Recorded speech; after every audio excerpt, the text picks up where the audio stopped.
জামায়াত শিবিরকে নিষিদ্ধ করার সিদ্ধান্ত নিয়েছে ক্ষমতাসীন দল আওয়ামী লীগের নেতৃত্বাধীন ১৪ দলীয় জোট।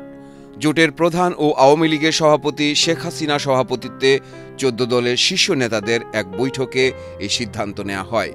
সোমবার প্রধানমন্ত্রী শেখ হাসিনার সরকারি বাসভবন গণভবনে এই বৈঠক অনুষ্ঠিত হয়। এদিকে সরকার ঘোষিত মঙ্গলবারের রাষ্ট্রীয় শোক প্রত্যাখ্যান করেছে বৈষম্য বিরোধী ছাত্র আন্দোলন।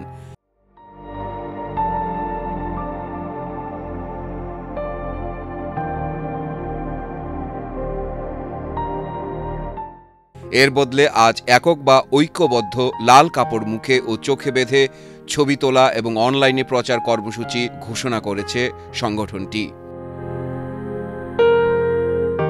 জাতিকে নিয়ে মশকরা কইরেন না, এক শুনানিতে এই মন্তব্য করেছেন হাইকোর্ট। বৈষম্য বিরোধী ছাত্র আন্দোলনের ৬ জন সমন্বয়ককে অবিলম্বে মুক্তি দিতে ও দেশের বিভিন্ন স্থানে আন্দোলনকারীদের উপর গুলি না চালাতে নির্দেশনা চেয়ে করা রিটের শুনানিতে রাষ্ট্রপক্ষের উদ্দেশ্যে হাইকোর্ট এই মন্তব্য করেন। শুনানির এক পর্যায়ে অতিরিক্ত অ্যাটর্নি জেনারেল মোহাম্মদ মেহেদী হাসান চৌধুরী বলেন, গতকাল টিভিতে দেখেছি এই ৬ জন সমন্বয়ক কাঁটা চামচ দিয়ে খাচ্ছে। এক পর্যায়ে আদালত বলেন, এগুলো করতে আপনাকে কে বলেছে, কেন করলেন এগুলো? জাতিকে নিয়ে মশকরা কইরেন না, যাকে নেন ধরে একটি খাবার টেবিলে বসিয়ে দেন।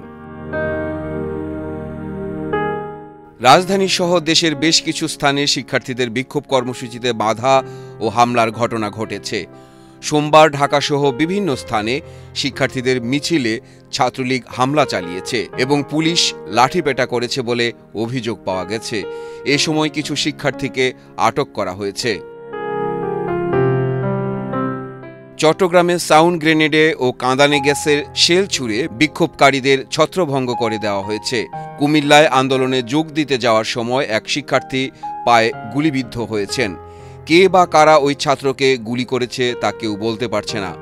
জাহাঙ্গীরনগর ও রাজশাহী বিশ্ববিদ্যালয়ে শিক্ষার্থীদের কর্মসূচিতে কয়েকজন শিক্ষকও যোগ দেন।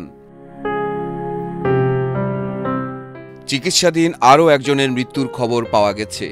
এ নিয়ে নিহতের সংখ্যা বেড়ে দাঁড়িয়েছে ২১১ জন। সহিংসতায় নিহত ব্যক্তিদের স্মরণে কাল মঙ্গলবার সারা দেশে শোক পালন করার সিদ্ধান্ত মন্ত্রিসভার বৈঠকে।